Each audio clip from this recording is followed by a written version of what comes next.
Before you watch this video, Trixie wants to know, did you read your math book first?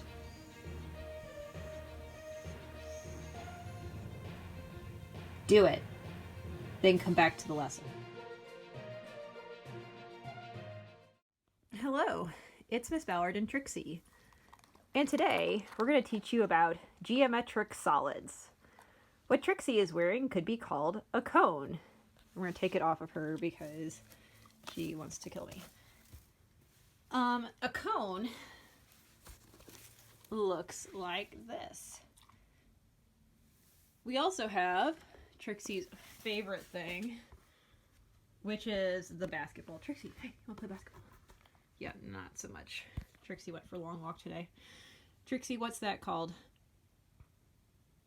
Yeah, a sphere. Good job, Trixie. We also have my favorite, a sphere inside of a cube. And it was signed by some baseball player, and I have no idea who that is.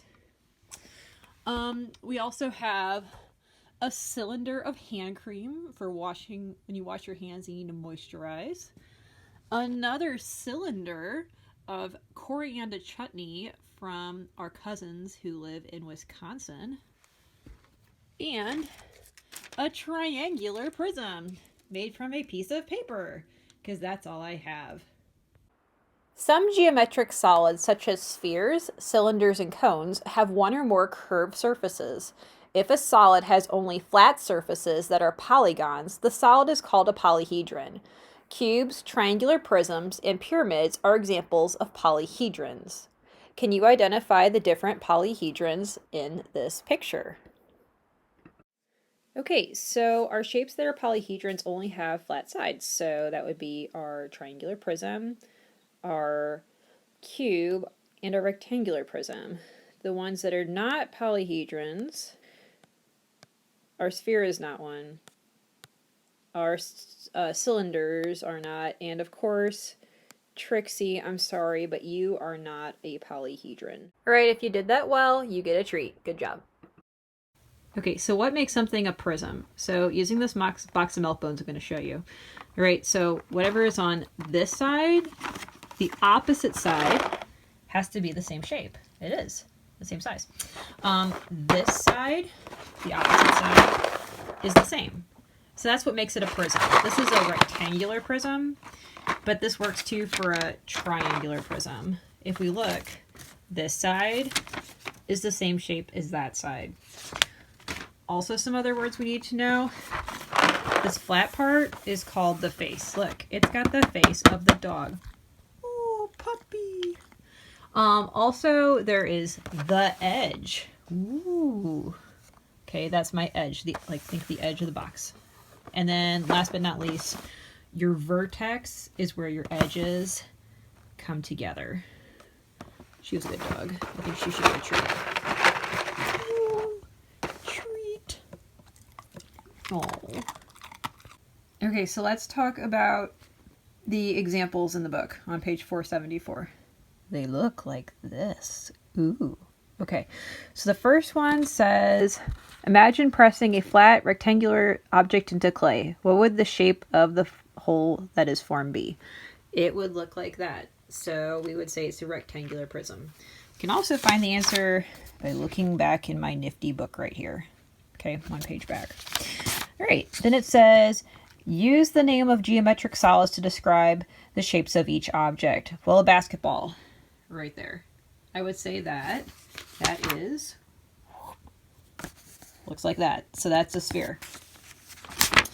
Then it says a can of beans.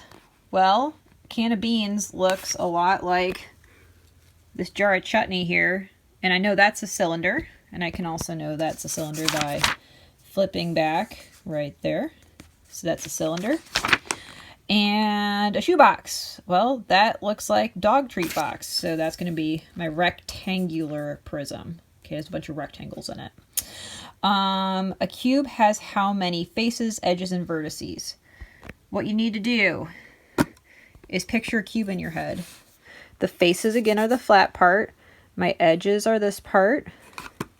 And my vertices is that part.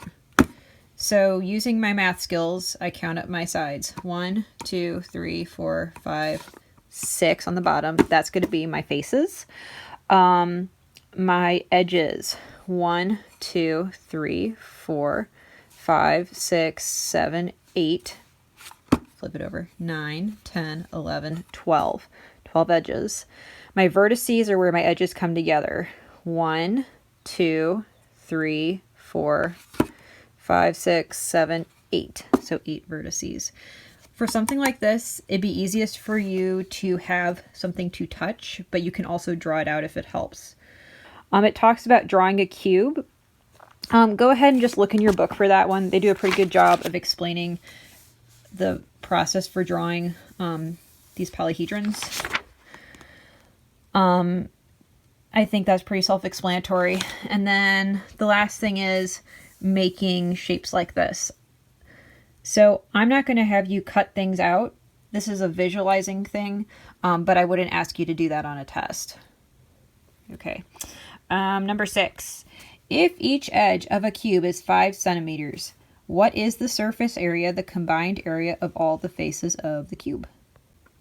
Okay, so what I need to do for something like that is visualize this. So this is one edge, that's one edge. If each of these is 5, that means the area, the surface area for this face is 25.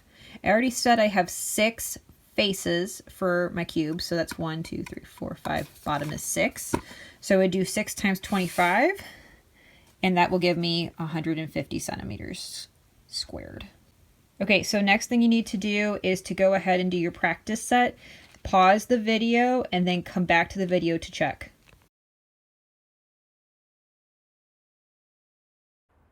Okay, so here's a picture of your practice set. Go ahead and check, and if you have any questions, let me know.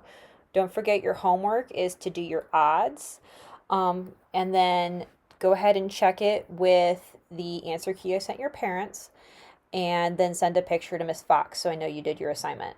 So I would pause this and check your practice set before you do your odds. Thanks!